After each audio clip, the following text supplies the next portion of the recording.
discuss the fourth part of the excretory system.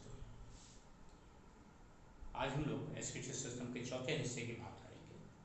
पहले हिस्से में हम लोगों ने बात की थी कि मुख्य उत्सर्जी पदार्थ क्या होते हैं, उत्सर्जन की प्रक्रिया क्या होती है, उत्सर्जन के आधार पर जंतुओं का किस प्रकार से वर्गीकरण किया जाता है, और उसके बाद दूसरे पार्ट में हम लोगों ने बात की थी कि मनुष्य का या किसी भी स्तनधारी का उत्सर्जी तंत्र किस प्रकार से बना होता है, उसके कौन कौन से मुख्य अंग होते हैं, उनकी बात की थी।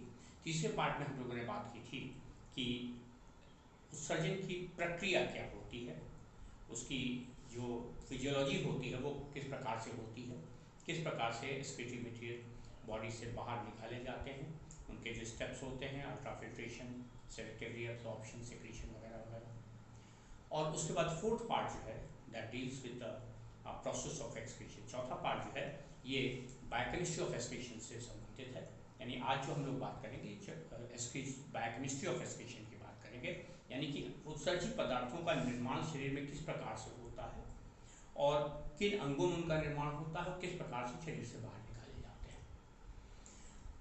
इन first part we discussed the main excretory organs, main excretory structures, then main excretory types of the product which have been excreted out from the body, and the classification of the animals on the basis of their excretory material.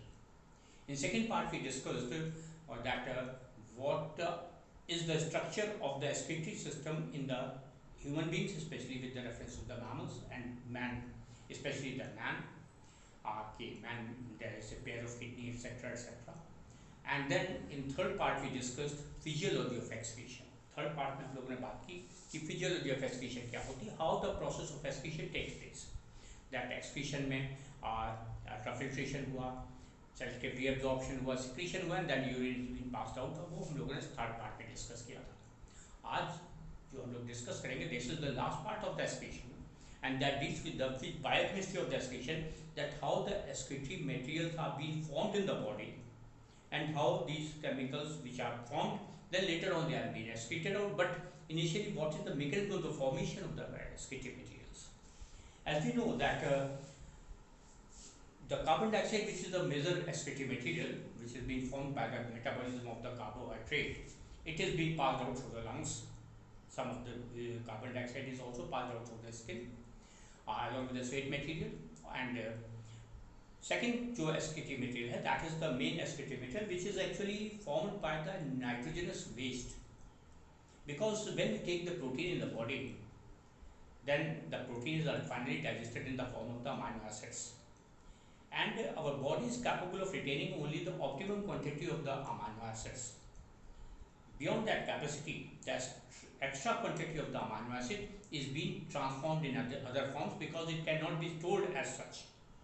हमारी body में जो हम लोग protein खाते हैं, जो carbohydrate खाते हैं, प्रोटीन खाते हैं, लिपिड्स खाते हैं, तो उसमें से जो लिपिड्स हों या जो कार्बोहाइड्रेट्स हों, जब इनका ऑक्सीडेशन होता है तो इनका मेटाबॉलिक वेस्ट ज़्यादातर कार्बन डाइऑक्साइड होती है, that will be passed out through the lungs.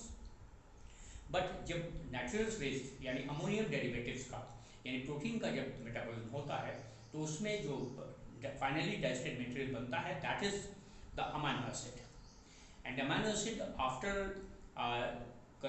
storing the sufficient quantity of the amino acids in the different cells of the body, remaining quantity of the amino acids is to be transformed in other material, and that is actually formed by the process of transamination or deamination, because the extra amino acid cannot be stored in the body. So the extra amino acids which are there in the body, if we take a large quantity of the protein, then those amino acids are being transformed and they release nitrogen derivative, that is the ammonia, and that ammonia associates with the carbon dioxide to form the urea. So ये last time हम लोगों ने थोड़ी सी बात की थी, we already discussed this thing that ammonia and carbon dioxide associate to form the urea, but this chemistry, the process of the formation of the urea takes place in the liver cells, and this process of transformation of the amino acids either in the form of the keto acids or in the form of the other amino acids is being categorized in the two important categories. One of the categories called as transamination, other is called as deamination. The transamination is actually a mechanism in which the ammonia is being transferred from one amino acid to other keto acid. This is the process of transfer of ammonia, and that's why the amino acid is converted in the form of the keto acid, but the keto acid which receives the ammonia is converted in the form of the amino acid. And this is the process of transfer of ammonia, and that's why it is called as transamination. And the enzyme involved in this process is called as transaminase. Actually जो urea बनाने की क्रियाएं होती हैं, urea हम लोग एक बार पिछले लेक्चर में बात कर चुके हैं कि कार्बन डाइऑक्साइड और अमोनिया के जुड़ने से यूरिया की फॉर्मेशन होती है, और ये यूरिया जो बनती है ये बनती है लिवर में। जो हमारी बॉडी में एक्सेसिव क्वांटिटी में मौजूद होते हैं अमाइनो एसिड्स, उनको हम या तो ट्रांसएमिनेशन से या डीएमिनेशन से कन्वर्ट कर देते हैं, और उसके बाद उनको हम लोग दूसरी प्रोसेस में यूज़ कर लेते हैं। पर इस ट्रांसएमिनेशन और डीएमिनेशन की प्रोसेस में अमोनिया का मॉलिक्यूल जो है ये रिलीज हो जाता है, and this ammonia is being used in the formation of the urea.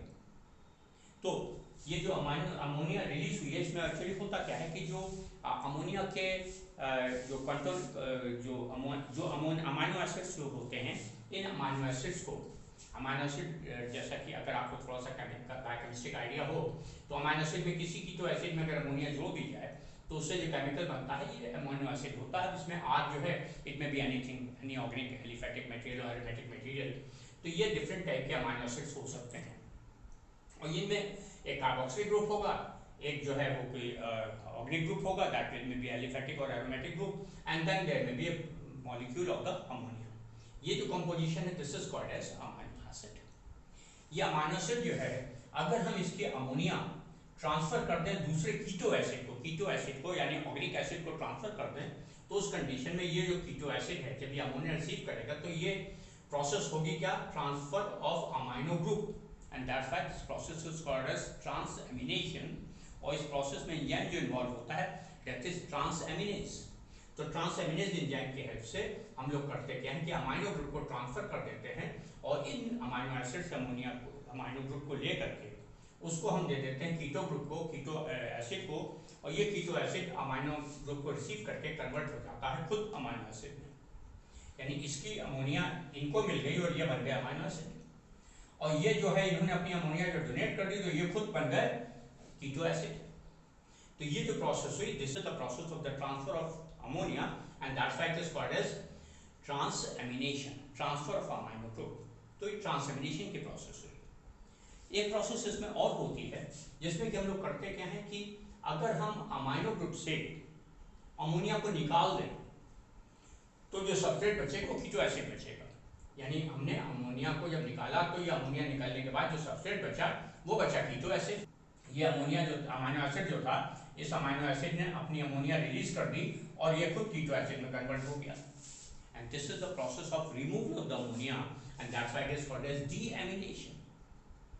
तो डीएमिनेशन और ट्रांसएमिनेशन की प्रोसेसेस लिवर में हमारे हमेशा चलती रहती हैं, और जब ये प्रोसेसेस चलती हैं तो हमारी लिवर में there is one more important biochemical cycle operates in the liver cells, and this is called as citrulline-arginine cycle. ये सिट्रुलिन साइकिल जो होता है, इस सिट्रुलिन साइकिल में एक्चुअली होता क्या है, मैकेनिज्म क्या होता है, ये एक्चुअली मेन प्रोसेस है सिंथेसिस ऑफ यूरिया के लिए। इसमें हम लोग अमाइनो एसिड के अमोनिया के जो है जो अमोनिया ट्रांसएमिनेशन या डीएमिनेशन से ऑब्टेन की हमने, तो डीएमिनेशन से ऑब्टेन दो मॉलिक्यूल अमोनिया को ले करके हम एक मॉलिक्यूल कार्बन डाइऑक्साइड के साथ एसोसिएट कर देते हैं। अमोनिया के दो मॉलिक्यूल ले करके उनको एसोसिएट कर देते हैं विद कार्बन डाइऑक्साइड। जब कार्बन डाइऑक्साइड और अमोनिया के मॉलिक्यूल का एसोसिएशन होता है तो it is because is bond formation in there, that's why we need energy, और वो एनर्जी हम लोग एटीपी से ऑब्टेन करेंगे, तो दो मॉलिक्यूल एटीपी में कन्वर्ट हो जाएंगे, और उनका जो एनर्जी मिलेगी उससे जो केमिकल फॉर्म होगा that is called as carbamyl phosphate. ये कार्बामाइल फॉस्फेट बना कैसे है, ये बना है कार्बन डाइऑक्साइड और अमोनिया के एसोसिएशन से। इसमें दो मॉलिक्यूल अमोनिया यूज हुई है जो कि यहाँ से ऑब्टेन हुई है डीएमिनेशन के प्रोसेस से, और साथ में कार्बन डाइऑक्साइड जो कि रेस्पिरेशन से लंग्स में बनी थी, टिश्यूज में बनी थी, और जिसको लंग से निकाला जाए उसी में से कुछ कार्बन डाइऑक्साइड हम लोग यहाँ यूज कर लेते हैं। So carbon dioxide and ammonia is been associated to form carbamyl phosphate. This carbamyl phosphate associates in chemical that is called as ornithine. जब ornithine से कार्बामाइल फॉस्फेट का एसोसिएशन होता है तो इससे जो केमिकल बनता है दिस इज कॉल्ड एज सिटुलिन। ये सिटुलिन केमिकल जो होता है ये फिर एक एटीपी लेकर के और यहाँ पर एडीपी फॉर्म करता है और एस्पार्टिक एसिड को सिटुलिन के साथ जोड़ दिया जाता है। एस्पार्टिक एसिड हमारी बॉडी में ऑलरेडी प्रेजेंट होता है, सेल्स में प्रेजेंट होता है, तो वो एस्पार्टिक एसिड जो है वो एसोसिएट हो जाता है विद द सिटुलिन और इसके लिए फिर again bond formation is there, that's why we need again the energy, ATP is required और उससे जो केमिकल फॉर्म हुआ this is called as argininosuccinic acid. ये आर्जिनोसक्सिनिक एसिड जो है this splits in the form of the fumaric acid and arginine। इससे एक molecule fumaric acid यानी आर्जिनोसक्सिनिक एसिड स्प्लिट होता है, इसके स्प्लिट होने से फ्यूमेरिक एसिड का एक मॉलिक्यूल निकल जाता है और बचता है आर्जिनिन। ये आर्जिनिन जो है इसमें वाटर मॉलिक्यूल एसोसिएट होता है और उसके बाद ये स्प्लिट हो जाता है दो मॉलिक्यूल्स में, एक कहलाता है यूरिया और एक कहलाता है ornithine.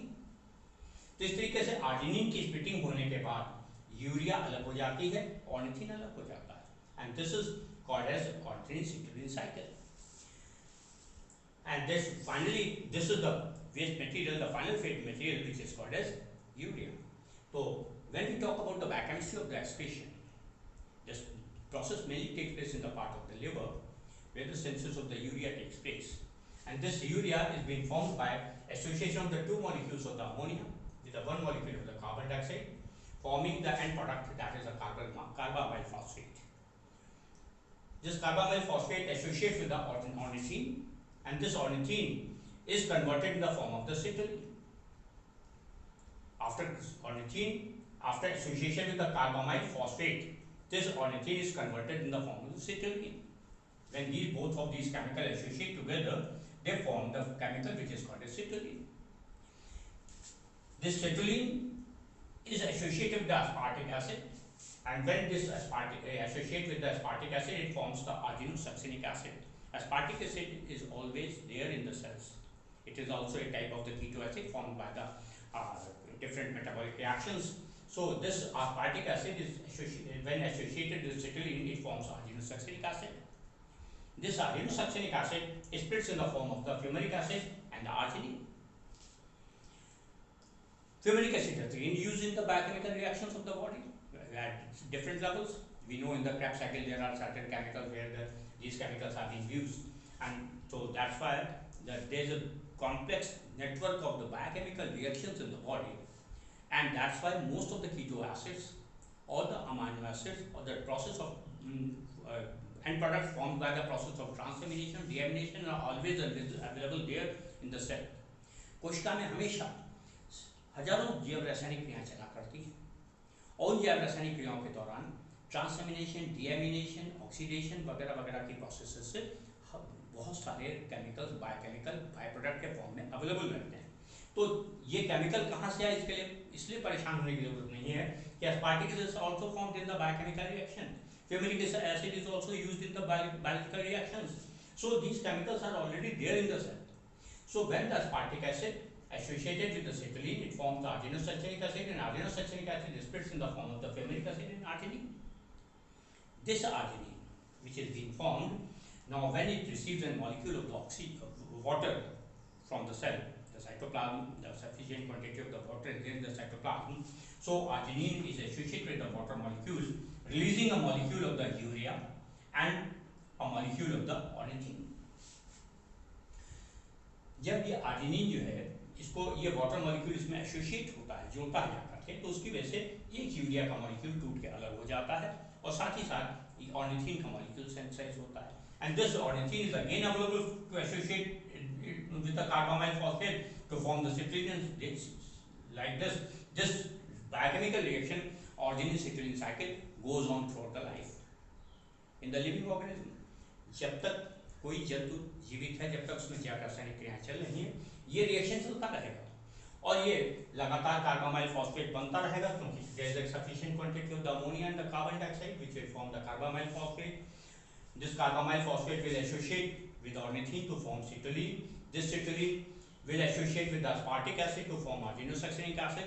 Arginosuccinic acid will split in the form of the fumaric acid and the arginine, and this arginine will form a molecule of the urea and the ornithine, and this ornithine will again enter in the So during cycle, after association with the carbamyl phosphate, and this will go on. So this reaction will keep on going like this. This reaction will keep on going like this, and this is the byproduct which is being gradually formed in the cell as a metabolic phase, which is called as urea. तो ये लगातार बनता रहेगा, urea जो है वो लगातार बनता रहेगा. It will be used in the body as a excretive material, and then it will be transferred along with the blood to the kidney. From kidney it will be filtered out. ये urea जो यहाँ बना है, ये blood के साथ transport होकर के जाएगा किडनी में, और किडनी में इसको फिल्टर करके यूरिन के साथ बॉडी से बाहर निकाल दिया जाएगा. जिन एनिमल्स में सफिशिएंट क्वांटिटी में पानी नहीं होता, जिनमें पानी की कमी होती है, उन जानवरों में क्या होता है कि यूरिया जो है इसको बॉडी से निकालने के लिए पानी भी चाहिए होता है. बिना पानी में घोले हुए इसको निकाल नहीं सकते. तो जिन जानवरों में पानी की कमी होती है, those animals which are suffering with the scarcity of the water, they can't afford the loss of the water. That's why what they do, they convert this urea in the form of the uric acid, because it can be passed out from the body in a form of the supersaturated solution or in the form of the crystals. In the case of reptiles, it is passed out in the form of the pellets, dry uric acid pellets. In the case of the birds, it is passed out from the body in the form of the supersaturated solution of the uric acid. But the man cannot afford the removal of the uric acid through the kidney, and that's why the urea is being passed out. The uric acid is formed only in trace states. Uric acid is formed in very small quantity, and that's why main composition of the excretive material in the case of the mammals is urea, which is passed out through the kidney. So this is about the biochemistry of the excretion, and this was the fourth part.